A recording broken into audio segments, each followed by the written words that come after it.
Good morning, Europe. Welcome to the program. Our top stories for you this hour. Arson suspected. Greek authorities say there are, quote, serious indications that the fire that killed more than 80 people was started deliberately.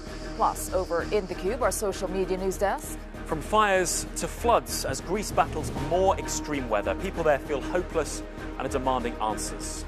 Brexit blow. The EU puts a major damper on Theresa May's Brexit plan as she heads to Austria to try to win support for it. Sticking to the deal, North Korea hands over the remains of U.S. troops killed during the Korean War, holding up his end of the deal with Donald Trump. Facebook plunge 20%, or some $120 billion of the social media site's market value was wiped out overnight, the biggest one-day loss in U.S. stock market history. And night sky treat. If you look up tonight, you just might catch a glimpse of the longest blood moon eclipse of this century. Thank you for starting your morning with us. Our top story this hour. Greek authorities say arson could be to blame in some of the worst fires in its recent history. More than 80 people lost their lives, and officials expect the number to rise. Now, with 3 days of national mourning now over, anguish is turning to anger for those coming to terms with the devastation. Katie Dartford has the story. The coastal resort of Rafina, devastated by wildfires that ripped through the area on Monday. Grief has turned to fury for desperate relatives and residents who are blaming Greek authorities for the scale of the disaster. But Citizen Protection Minister Nikos Toskas says it was started deliberately. I would like to stress the fact that these are some of the images that we presented to you earlier. And we have serious indications that the fire was the result of the criminal activity of arson. His statement, based on satellite images from the European Space Agency. Police are investigating how more than 15 fires broke out on 3 fronts on a day when a second major fire was raging west of Athens. Meanwhile, on a visit to the resort of Mati, Defence Minister Panos Kamenos is heckled by residents who lost loved ones and homes. It should not have happened. People were burned for no reason. Even in cases where remains have been discovered, identification is proving extremely challenging for forensic teams. The process is difficult, more difficult than other massive catastrophes that we have faced in the past as coroners. As 3 days of mourning came to an end on Thursday, rescue crews stepped up efforts to locate the missing, going from home to home, sifting through ruins and scouring the charred landscape. Katie Dartford for Euronews. Faye Dulcari from our Athens bureau. She's been in Mati all week and she's joining us live from there. Faye, so last night the government gave their first press conference since the fires. What have they said? Yes, the most important thing, as we heard in the video, is that the government says that arson is to blame. So Nikos Toskas, the alternate citizen protection minister, said last night he cited indications that pointed to arson. As he said, the authorities have found something, he didn't specify what, and he said that there are testimonies that show that the cause of the tragic fire was arsoning. The other interesting thing that we heard during the press conference last night is that there was no time to execute an evacuation plan. This is what the spokesperson of the government, Dimitris Giannakopoulos, said. He said actually to evacuate an area of 15 to 20,000 people like Mati, you need around 5 to 6 hours. So it was impossible to evacuate in just 1 hour, an hour and a half, in order the population. The head of the fire department said later, though, that they urged the mayors of the area to evacuate, but the time was limited. What the government spokesperson said actually confirms the testimonies of the people that we have been hearing all these days, that they went through all this horror. They say that no one told them ever to evacuate. And their biggest complaint is that there was no one there to tell them what to do. There was nowhere to guide them. There was nowhere to give them instructions. Yeah, Faye, a lot of questions then, and I'm looking behind you to the at the burnt remains of a house. What about people who have lost everything, their houses, maybe some loved ones? Where are they now? What's the state of the help being provided? Yes, most of these people are being with family, friends, with their loved ones. So they stay there. The municipalities and the state, they found some places for them to stay. But as you can understand, in these times of crisis, they prefer to stay with loved ones. But we have to say that from the very first moment, volunteers rushed up to help all around the area. Donations are flooding in. For the victims, people go to specific points and they donate whatever they can. Many people have offered the services as well, like doctors, handymen, psychologists, electricians, all kinds of professions. I can tell you, for example, that until yesterday, the searches for victims in the sea were conducted mostly by volunteers that have been diving, that have diving schools, or they are divers. All right. Well, thank you for that update, Faye Dulgeri there from our Athens bureau in Mati. Thank you. So after the wildfires, a thunderstorm brought destruction to some parts of the same region. So people are asking, why is there so much destruction when natural disasters strike like that? Alex has been following this part of the story. Good morning, Tessa. We've obviously been following the devastating impact of those fires. Well, this photograph taken yesterday in Athens, it shows a car park. You can see here vehicles submerged in that car park. Athens, obviously, in the Attica region, which has been dealing with these wildfires in which at least 80 people have died. Towns wiped off the map, people fleeing into the ocean for their lives. And now this, another extreme weather event for the authorities to deal with. This, a tweet from the fire brigade. Let's not forget, this is the same fire brigade who've had to deal with those huge fires. They've called on the European Union, Greece called on the European Union to step in and help. Well, they additionally had to deal with these floods. They say they had 140 calls from people needing assistance, rescuing from vehicles, pumping water. At the moment, no reports of anybody injured in this latest extreme weather to hit the Attica region. But overall, taken with the fires, users like Cleo here saying that she's losing hope for Greece. These these extreme weather conditions that people are having to deal with make it very, very difficult for the emergency services. But also, there's some suggestion here that actually Greece isn't able to deal with these situations adequately. This Facebook user here saying there was just no plan in place, saying there was no urban planning to deal with the fires. So this perhaps mirrors a lot of comments that are going around on social media, particularly Greek social media. And they echo the comments made by local officials to global media like CNN. In an interview, a local official said that austerity, years of Greek austerity, had taken its toll on the emergency services' ability to quickly respond to these kinds of incidents. Well, in a press conference, the Deputy Minister for Civil Protection, Dimitris Teskos, here saying that he could find no mistakes made by the Greek state in this situation. No mistakes were made, and pointing that arson could be the cause of the fires. Well, that suggestion there were no mistakes made, that's been controversial on social media. Some users, like this one here, saying, well, hang on, 80 people, at least 80 people have died. If there were no mistakes, how many people died if there would have been mistakes? The suggestion here that people aren't quite buying that line. The opposition politician here in this tweet saying it's shameful of the government to try and shift responsibility and not take responsibility for the human effects that could have made this situation worse. And perhaps a really interesting tweet here from the General Secretary of the UK Fire Brigades Union, Matt Rack, here, saying that he'd been to Greece. He'd seen the impact of austerity, particularly on the Greeks' ability to deal with wildfires, and noted that this was a problem. So people demanding answers in Greece, demanding answers from the authorities, demanding answers as well from perhaps from Europe as a whole as to how we deal with these situations. But let us not forget, at this stage, there are still a number of families posting, desperately wanting information and answers on the whereabouts of their loved ones. This site here is where people post pictures and details of those who are still missing, people desperately wanting answers about the well-being of their family. So overall, Greece at the moment, there is a lot of despair and a lot of anger on social media as people want to know what has happened to those who are still missing, but also whether situations like this can be averted again in the future. Tessa. All right. For the meantime, thank you for that, Alex and the Cube team.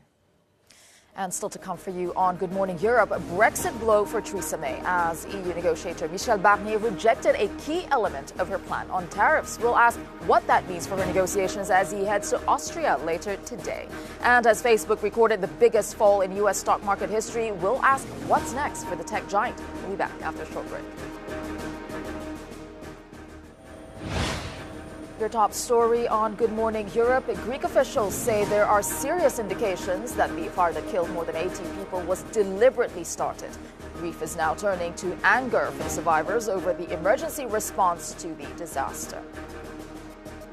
The European Union's chief negotiator, Michel Barnier, has ruled out the British Prime Minister's customs proposals, which are the core of her Brexit white paper. Speaking from Brussels after another round of meetings with UK Brexit Secretary Dominic Raab, Michel Barnier said that a non-member would not collect customs tariffs for the EU.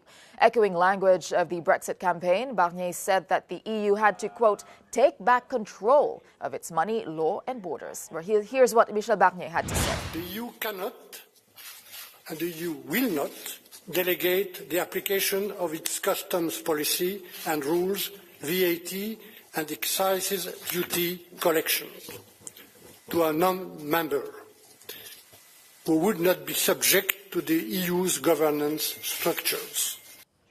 And joining us now from London is your news correspondent, Bryony Williams. Bryony, can you just tell us exactly what the EU rejected in the Brexit plan? Well, effectively, what this is all about is maintaining frictionless trade between the UK and the EU post-Brexit so that there is no delays at the borders here in the UK and to avoid a hard border between Northern Ireland and Ireland. Theresa May set out plans that there will be some kind of customs arrangement between the EU and the UK post-Brexit that would allow the UK to collect EU tariffs on its behalf and have a reciprocal arrangement where the EU would collect UK tariffs on its behalf, but also the UK would be able to develop its own trade deals with other countries. What Michel Barnier is effectively saying is that you can't have your cake and eat it. He's blowing holes in Theresa May's plans. What he is saying that if you want to continue trade with us, then you need to come to some kind of customs union to be able to continue that. This comes as just yesterday the former Foreign Secretary Boris Johnson said that the Chequers plan should be chucked out, and this is all amidst rising tensions in the UK and calls for another referendum on Brexit. I mean, it's clear that there's a lot of things that are still there that are still sticking points, and they're going to be talking throughout the summer as well. But it's only 10 weeks away. Is it likely that a solution will be found? Well, I think that's the million-dollar question, Tessa. Michel Barnier and Dominic Raab are due to meet up again in 2 weeks' time, and then from then they're going to have weekly meetings until a solution can be found. They've both said that there are many obstacles to overcome before a Brexit arrangement can be reached. And this all comes on the day, well, Theresa May is heading to Austria today to meet the Chancellor Sebastian Kurz, and then she's going to go to the Czech Republic to meet her counterpart there to try and win them over with her Brexit plans. But again, Michel Barnier, he's tough talking at the moment. Yesterday he said anyone who wants to find a sliver of difference between my mandate and what the heads of government say they want are wasting their time. So it seems on both sides the gloves are definitely off. Yeah, really hard to see how this is going to end. Thank you very much for that. Bryony Williams there in London. Now, thousands of people swarmed Poland's streets last night in the latest protest against judicial reforms, which they say threaten the independence of the country's legal system. The changes put forward by the ruling Law and Justice Party will allow the government to choose the next Supreme Court Chief Justice. The EU called it a systematic threat to the rule of law, after a third of the Supreme Court's judges were forced into early retirement. The government insists that reforms are necessary. The UK is to legalize medicinal cannabis for patients with, quote, exceptional clinical need. The legalization of certain forms of cannabis comes after high-profile cases of the drug being used to treat severely epileptic children. However, Home Secretary Sajid Javid has clarified that it is in no way a first step to the legalization of cannabis for recreational use. Those are his words. Now, just hours before the deadline, almost 2,000 migrant children have been reunited with their families, their separation at the Mexico border having been internationally criticized. But while these families are back together, hundreds remain apart. Many of their parents have already been deported, and some children haven't seen them in weeks. Well, still to come for you on the program, Imran Khan has claimed victory in Pakistan's general election, promising to build a new Pakistan. But with his rivals rejecting the result, we'll ask what happens next. And over in the Cube, with potentially record high temperatures ahead, we ask what is behind Europe's heat wave. But first, let's take a short break. You're watching Good Morning Europe. Welcome back to the program. Now, the social media giant Facebook experienced its biggest drop in U.S. stock market history overnight, losing around $120 billion of its company value. Well, the crash came after Facebook's executives predicted downward growth rates for the company for years to come and a loss of 1 million users in Europe alone. Facebook has faced a backlash in recent months after its handling of fake news and user data. Well, with me to take a closer look is our correspondent, Alistair Sanford. Alistair, this was big news, big fall for Facebook. Can you tell us what's behind it? Well, the figures do look dramatic, yes. In the US, the biggest ever one-day drop in a company's value. And this came as the tech company announced its results for the second quarter. And it forecast years of lower profit margins. The explanation from the chief executive, Mark Zuckerberg, here it is. He says, we're investing so much in security that it will significantly impact our profitability. Now, costs in this area have soared some 50% compared to this period last year. Facebook's been hiring more people to deal with issues like privacy and misinformation. Given the context, perhaps it's not surprising. We've had 2 years of investigations and scandals, from Russian meddling in the US presidential election to the Cambridge Analytica scandal, where 18 million users had their data compromised. On top of all that bad publicity, here in Europe, we've got the new EU privacy law, which is having an impact. And we had another flavour of all this yesterday with the Brexit referendum campaign, when a series of targeted and often contentious ads by the official Vote Leave campaign put on Facebook, they were released to a committee of MPs investigating fake news. And Alistair, could this be the beginning of the end for Facebook? What's ahead? What's next for the company? Views differ on this, but I think the beginning of the end is a little bit premature. There are suggestions that Facebook has been trying to anticipate all this, getting ahead of the game, managing expectations, and that it's not been taken by surprise, as it were. But yet there are indications that it is struggling in certain areas. It's got a huge problem, for instance, with fake profiles and fake pages. And it's disabled something like 1.3 billion, for instance, just in the past year. Facebook users are tightening their privacy settings. There are concerns over revenue. The number of users is disappointing. It's slightly down in Europe. And although it's static in the US and Canada, they were hoping to get more. There are suggestions younger people are going to other platforms, but, and it's a big but, something like a third of the world's population are on Facebook. It still dominates the market. It has the likes of Instagram and WhatsApp and Messenger, and it's still growing, although perhaps less than before. It had been warning about these profits as early as last year, way before lots of these scandals broke. And above all, its valuation is still well over $500 billion, and that is roughly the level it was back in early May. So when you look at it that way, perhaps it's not doing so badly. And Alistair, I just want to ask you quickly, when we look at Europe, there's a lot of movement in terms of privacy, getting privacy stricter. Facebook really is going to have to deal with this properly, don't they? Yes, and this is an area where it's been hiring more people, and that explains a lot of the costs. It says it's been throwing a lot more at security. And in Europe, of course, we've got the new privacy law, the General Data Protection Regulation, tightening up privacy and data for users.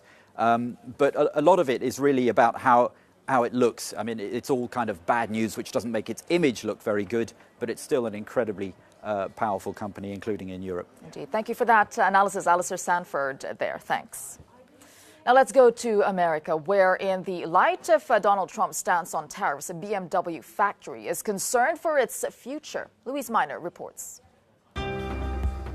In the heart of America, there's a German giant. It's the largest BMW factory in the world.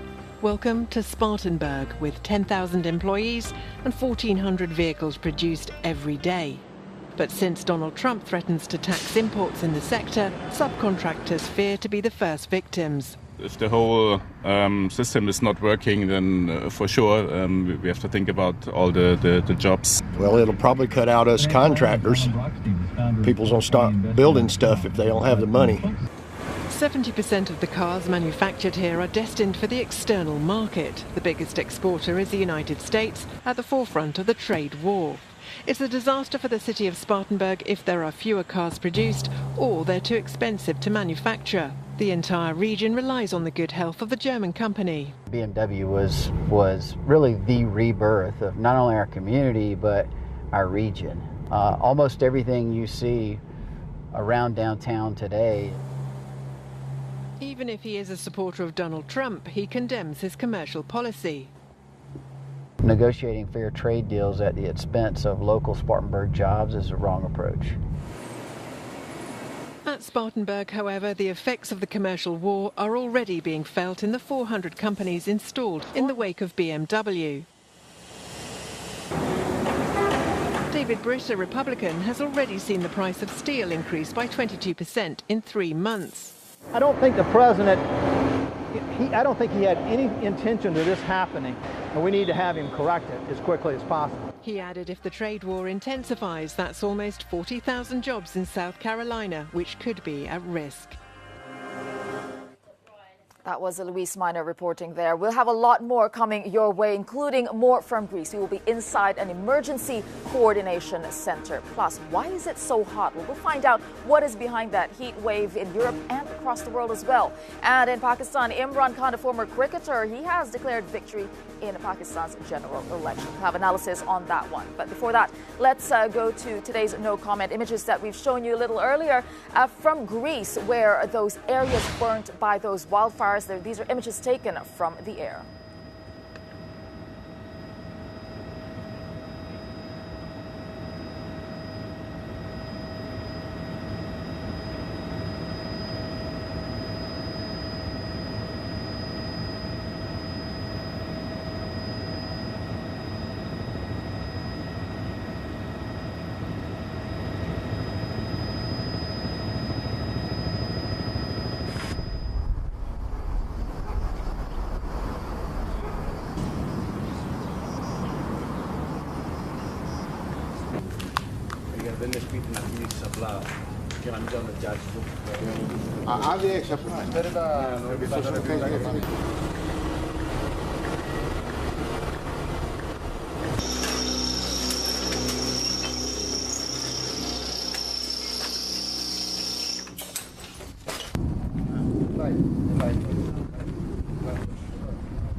Your top stories on Good Morning Europe. Arson suspected. Greek authorities say there are serious indications that the fire that killed more than 80 people was started deliberately. Facebook plunged 20%, or some $120 billion of the social media site's market value was wiped out overnight, the biggest one-day loss in U.S. stock market history. Sticking to the deal, North Korea hands over what are believed to be the remains of U.S. troops killed during the Korean War, holding up his end of the deal with Donald Trump. And night sky treat. If you look up tonight, you just might catch a glimpse of the longest blood moon eclipse of the century.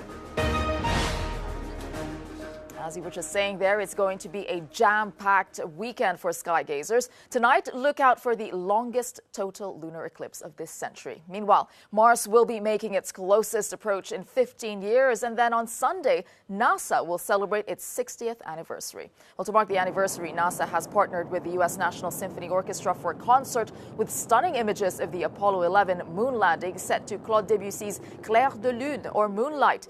19,000 hours of never-before-heard audio are now available to hear online. And in them, you can hear candid conversations between ground control and space legends Neil Armstrong and Buzz Aldrin. Well, joining us from London now for more on tonight's spectacular lunar eclipse is Dr. Francisco Diego from the University College London. Thank you very much, Dr. Diego, for joining us today.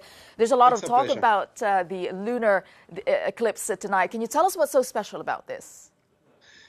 Well, we can imagine that the Earth, as it receives the light from the sun, the Earth casts a shadow into space, and that shadow has a diameter which is about 3 or 4 times bigger the diameter of the Earth at that distance, and of the moon. And the moon will come inside the shadow of the Earth tonight, and it will go across it, as you see in this image that we have here.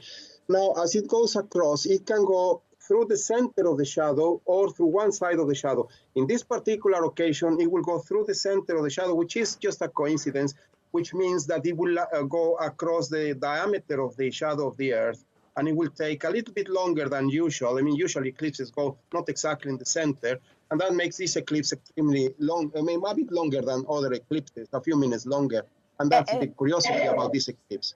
Yeah, and this is something that doesn't happen often. In fact, we have to wait a really long time for the next one. Well, yes, although it is just a little curiosity. I mean, the eclipses last for more than an hour and a half, an hour and 3/4. So a few minutes more is not exactly a major thing, but it's just a curiosity, indeed. Yeah. Yeah, it is piquing curiosity of a lot of people. So what advice could you give to people who do want to see it in its full glory, so to speak? Well, in Europe, you are more lucky. I mean, here in the UK, you only see the last part of the eclipse. As the moon rises, it will be already inside the shadow of the Earth. But from you in Europe, you will see a much longer eclipse. We see most of the eclipse there. What you need to do is to look towards the east at the moonrise, and then it's a naked eye spectacle. It's fantastic. The best way to observe it is with a pair of binoculars. And then very unobstructed view of the sky, and very clear sky, certainly. And you will appreciate the red color of the moon that appears because the atmosphere of the Earth is sending the light from the sun into the moon. And it's like looking at a sunset from the moon. If you were on the moon, you will see the Earth coming in front of the sun with a kind of red ring around it, which will be the backlit illumination of the atmosphere of the Earth, which is what gives the lunar eclipse this red color. Very, very spectacular. Indeed. So we know what we'll be doing tonight then. Thank you for that, Dr. Francisco Diego from University College London. We'll all be there watching. Thank you very much. Thank you. All right, now let's go back to our top story this hour. Greek authorities say that arson could be to blame in some of the worst fires in its recent history. More than 80 people lost their lives, and officials expect that number to rise. National and international rescue efforts are ongoing, coordinated in part from Brussels, where our correspondent Brian Carter is at the Emergency Response Coordination Center. Brian, can you just tell us how this center that we're seeing behind you, how does it fit in the response to the Greek fires?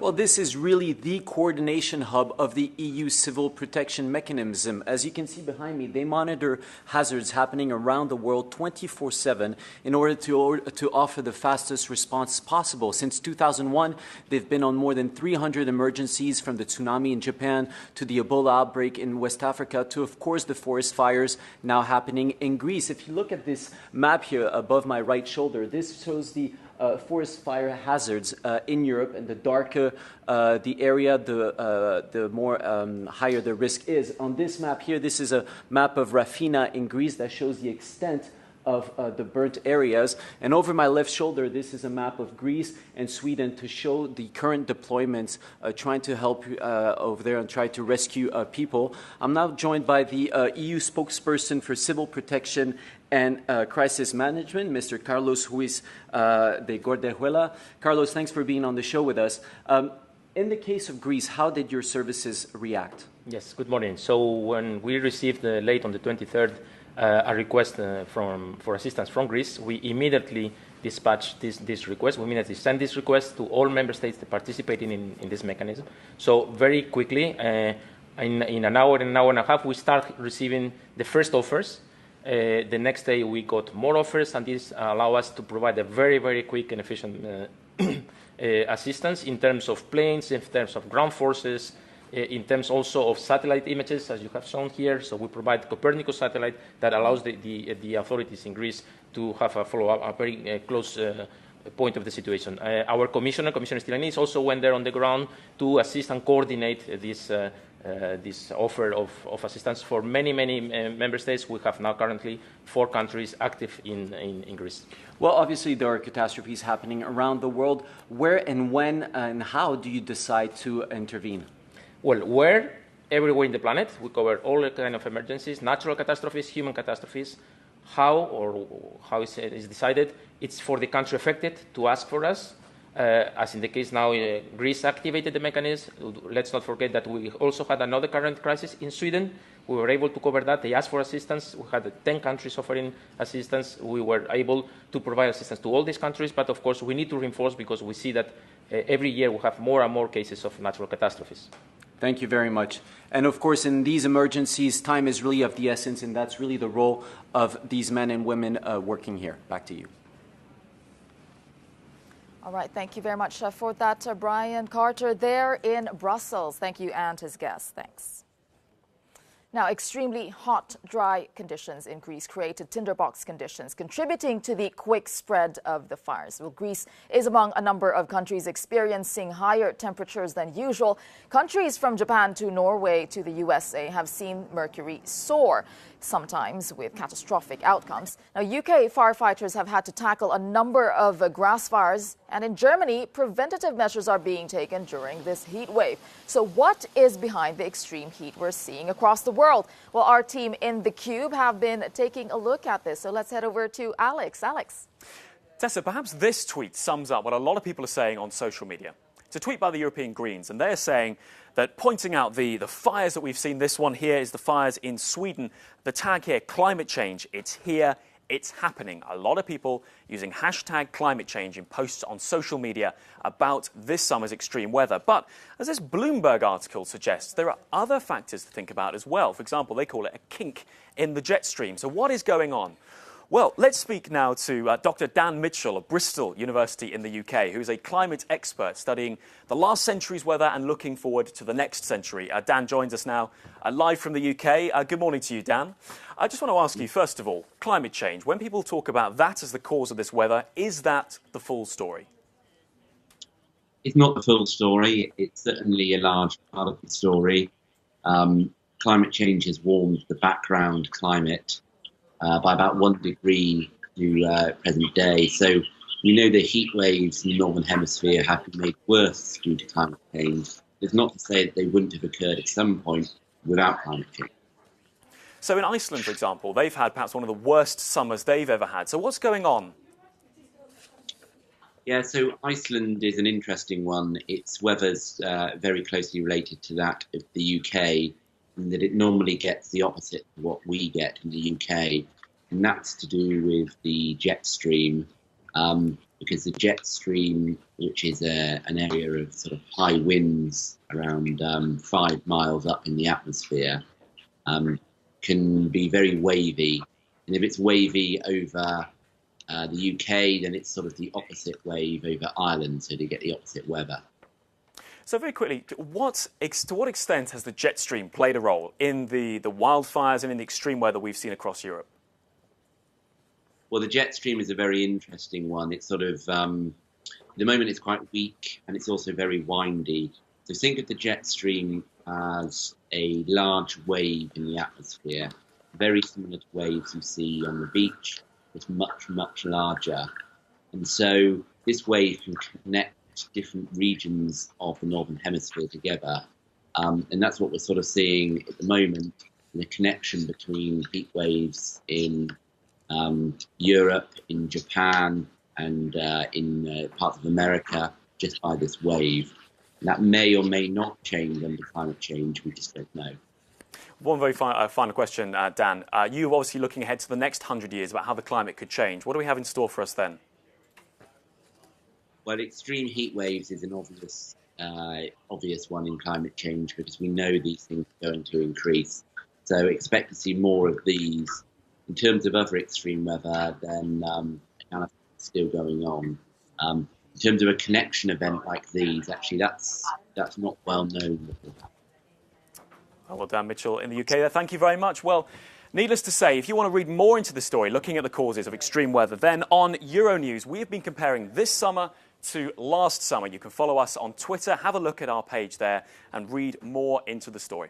Yeah, it is really a combination of a lot of factors, it seems. Thank you for that, Alex and the team. And still to come for you on Good Morning Europe, Imran Khan has claimed victory in Pakistan's general election, promising to build a new Pakistan. But with his rivals rejecting the results, we'll ask what happens next. That's after a short break. Your top story on Good Morning Europe. Greek officials say there are serious indications that the fire that killed more than 80 people was deliberately started. Grief is now turning to anger for the survivors over the emergency response to the disaster. North Korea has returned the remains of U.S. troops killed during the Korean War. Draped in United Nations flags, the remains landed in South Korea from the north this morning, 65 years after the end of the Korean War. It is the first result of U.S. President Donald Trump's June summit with Kim Jong-un, in which the North Korean leader promised to denuclearize and to return the remains of American troops. President Trump tweeted to thank the North Korean leader, saying, quote, "After so many years, this will be a great moment for so many families. Thank you, Kim Jong-un," end quote. Now, former cricket star Imran Khan has declared victory in Pakistan's divisive general election after a long delay in ballot counting amid allegations of vote rigging. Jubilant supporters danced in the streets of Islamabad when projections put Khan's PTI party ahead, with estimates that it would win up to 120 seats of the 272 available. Campaigning has been plagued for months by allegations that armed forces have been trying to tilt the race in Khan's favor. This is a charge he denies. Though in a strong position, his PTI party will likely need to seek coalition partners. And in his victory speech, the cricketer turned politician struck a conciliatory tone with India and laid out his intentions towards the U.S. Here's what he had to say. Unfortunately, to date, our relationship has been one-sided. The US thinks that it's helping Pakistan by fighting its war, but it's damaged Pakistan a lot. We want a relationship that helps both countries. And we want a balanced relationship. All right, that was Imran Khan there. But now let's go straight to Lahore with where NBC's Waj Khan has the latest for us. Waj, so we've seen Imran Khan. He's been making allusions to his intentions, towards the U.S. as well as India. But what does this mean really for the people of Pakistan? Well, if the stock market is any indication, the people of Pakistan are excited. After weeks of a slump, the markets are doing well here. It's back to business. Allegations of rigging have been put to sleep. The opposition, which was fiery for the first 24 hours or so after the election results were announced, is now going into its own survival mode because hard evidence against the military or Mr. Khan's electoral machine for rigging has not been presented. It's right now coming down to governance and battle stations and coalition building. Khan has a clear majority in the federal government. He will be in a position to form that. And he's in pretty comfortable positions in other areas as well. He had a pretty conciliatory speech yesterday, surprising for him because he's been a aggressive sportsman in yesteryear. But he's dropped that shrillness. His tone was remarkably well received by even his opponents. He, in fact, said that he's ready to handle accountability from his own self. He announced austerity measures. He said if there are rigging allegations, we can recount in any constituency you want. However, he was very clear, which is unlike for most Pakistani leaders because they're overshadowed by the military usually. He was very clear about his foreign policy designs: peace with Afghanistan, a mutually beneficial relationship with the US, equality with India, and learning from Pakistan's best friend these days, China, about anti-corruption as well as anti-terrorism. So very clear in the bigger picture about his foreign policy issues, local issues, austerity measures, and accountability. He's in a comfortable position right now, and he's probably the most popular man in this country, on and off social media, mainstream media, and the vote. Indeed. Thank you for that update. All eyes on Imran Khan there. NBC's Waj Khan reporting there for us. Thanks. And still to come on the program, in the Iraqi city of Mosul, a year after the fall of so-called Islamic State, Euronews went to see how people are coping with the destruction and to hear what still needs to be done. More on that after the break. You're watching Good Morning Europe. Welcome back to the program. Now, in the Iraqi city of Mosul, life is slowly being rebuilt, a little over a year after the fall of so-called Islamic State. Our reporter Monica Pina went to see how people are coping with the destruction and hear what still needs to be done. A year after the fall of ISIS, Mosul is slowly struggling back to life. The west side of the city, devastated by a 9-month battle, is still in ruins. Under the rubble, there are still bodies and unexploded munitions, making Mosul a ticking time bomb. According to the UN, there are 8 million tons of explosives in the debris. 200 people have been killed or injured by improvised devices since last July. Nevertheless, over 800,000 residents have come back. Mohammed, 28 years old, has bet on a fresh start with his ice cream business. We came back 8 months ago. Life is good now. We are working, but the economy is stagnant. We would need electricity, water. The government should build houses and schools.